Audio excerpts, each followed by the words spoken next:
When it debuted at this year's Canadian International Auto Show, I wasn't totally sure what to expect of the 2024 Buick Encore GX. Seeing and driving this new facelifted model in the flesh, however, I've got to say, it's a lot more car than I expected. This is the 2024 Buick Encore GX Avenir, the brand new top trim introduced for this facelifted model. The Encore compact crossover has been with us for 3 years now, and in that time, it has become Buick's top-selling model. Entering at the second rung up the ladder above the new Envista, the Enclave GX targets a younger demographic than Buick has traditionally sold to. It brings compact crossover utility without the bulk of a full-on SUV. Particularly appealing to urban shoppers, this compact crossover's smaller and more maneuverable footprint makes it an attractive package. As it exists today, Buick occupies the role of GM's premium but not outright Cadillac luxury brand. Here in the Encore GX, that means that you get familiar General Motors bones, just with a little more. In the case of this GX, that means that you're getting familiar General Motors bones in the form of the Chevy Traverse underpinnings. Both vehicles are built in South Korea, but this one just gets treated to a little bit more. And most importantly, this year's introduction of the top-line Avenir trim just takes it that little bit further. So, what does that Chevy Traverse platform get you? Well, it's the same drivetrain and everything underneath as before. In that case, it's a 1.3-liter turbocharged 3-cylinder engine, putting out 155 horsepower and 174 pound-feet of torque. Those aren't big numbers, but it isn't a large vehicle, nor does it need to be all that quick. Torque arrives early, but this vehicle does take its time getting off the line. Roll heavier into the throttle, and it will pick up, albeit with a fair bit of clatter. This is a common complaint in the segment, but now that there are an increasing number of hybrids, that issue is easing somewhat in other parts of the market. Coming to mind here is the Lexus UX250H, which is not a vehicle that I was particularly warm toward, but I think offers a slightly more impressive fit, finish, and drive.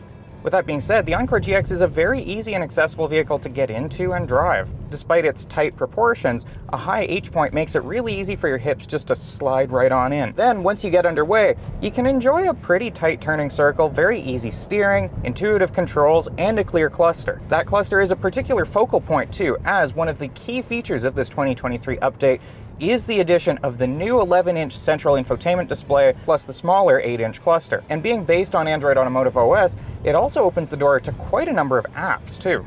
Of particular interest there is native support for Google Maps or even Waze if you choose. With that tech comes standard support for wireless Apple CarPlay and Android Auto. Depending on where you look in the model lineup, you can also expand that with wireless charging support for your mobile right down in the center. The comfort of that technology continues behind the wheel with what is now standard automatic emergency braking, lane keep assist, lane departure warning, automatic high beams, and a really neat follow distance indicator. It's a good reminder that you may have less than a second to slam on the brakes if something unforeseen happens ahead.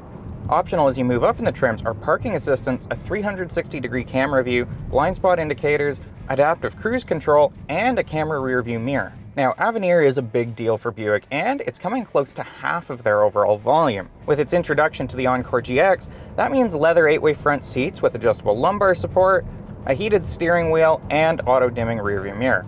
You also get some special styling, more chrome and trimmy bits, and 19-inch wheels. Seating itself is broad and should prove accommodating for a lot of body types. At 5'8", headroom is decent, but may prove a little cramped for taller drivers. In the back, it's also worth noting that you have 5 fewer inches of legroom, which may also prove cramped for adult passengers. Now, while that 1.3-liter 3-cylinder is standard across the lineup, there are a few options for the actual drivetrain.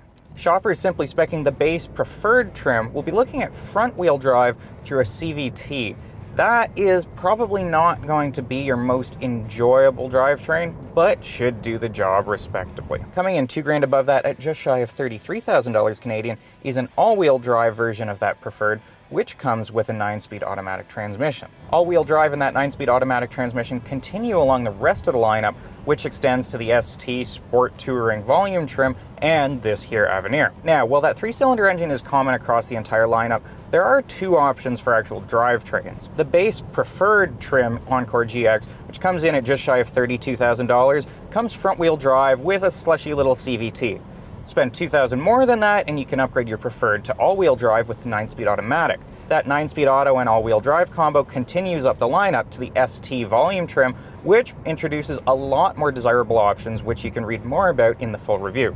That ST becomes about $35,500 in Canada after delivery charge, and then topping it off for what is actually a surprisingly decent value is about $38,000 for this here Avenir. This Encore GX then is smooth, it's quiet unless you're standing on the pedal, and it's actually pretty interestingly priced. So if I were set on spending my money on an Encore, I'd probably look toward that ST trim on 18-inch wheels.